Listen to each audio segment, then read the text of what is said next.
Well, today we're going to tackle this guy. I got the new seat cover for it in here. I'll show you in a second.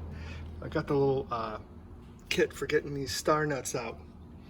Really nice. I'll show you guys what we've got to take this out, the little parts I got for the star nuts. This is my work area now. Squeezing the Hummer in here to get another car in.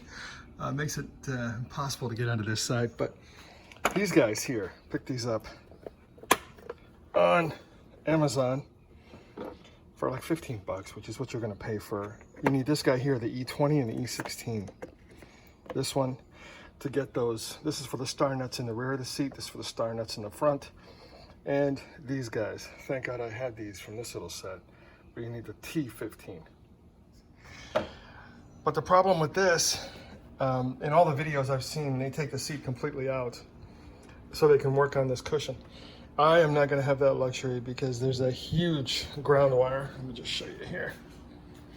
This thing here is attached.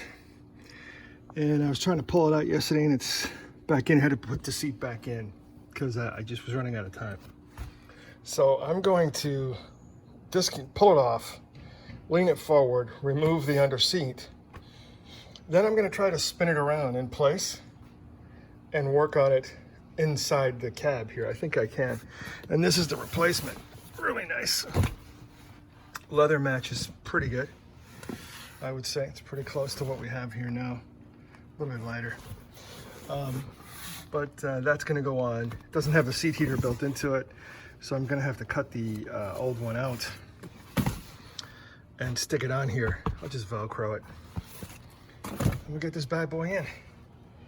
But it's gonna be fun. This way, I had to get a pair of little needle nose pliers to pull him up out of the way.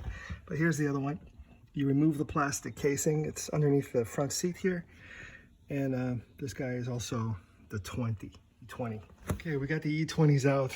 And I'm gonna be positioning the car mat rubber on top of this once I get it pulled to protect any of the metal down here from scratching it. But now we gotta get to the rear to get these two 16s out, and the first thing we have to do is slide the seat forward. So let me go. So we've moved the seat forward and put it in more of a vertical stance. So now we've got here they are here. Here's the E16 and another E16 right there. Star again.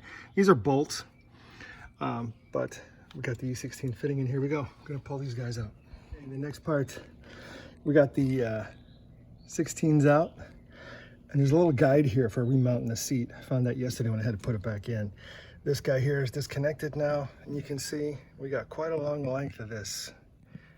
Other guys are describing it as a grounding wire, I guess it is.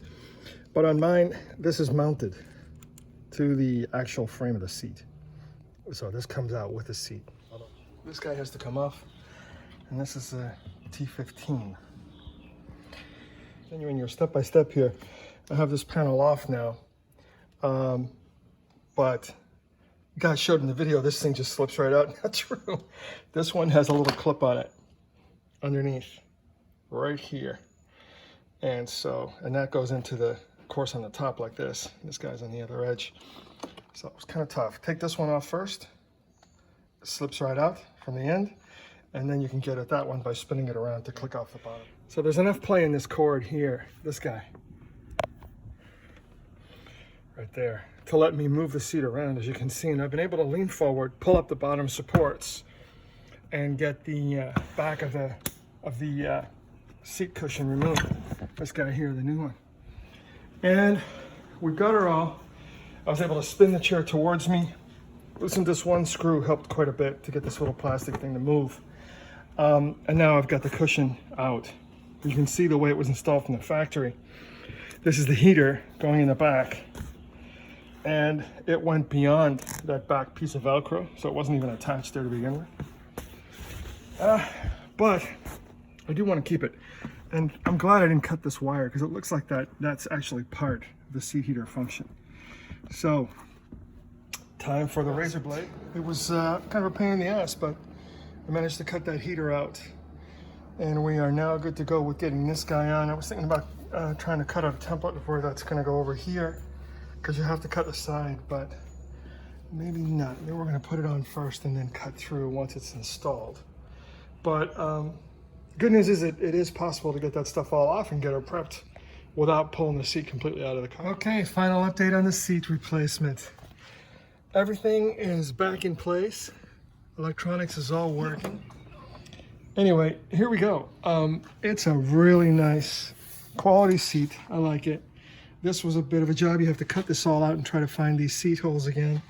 And then getting it to clip all the way around the front was a bitch.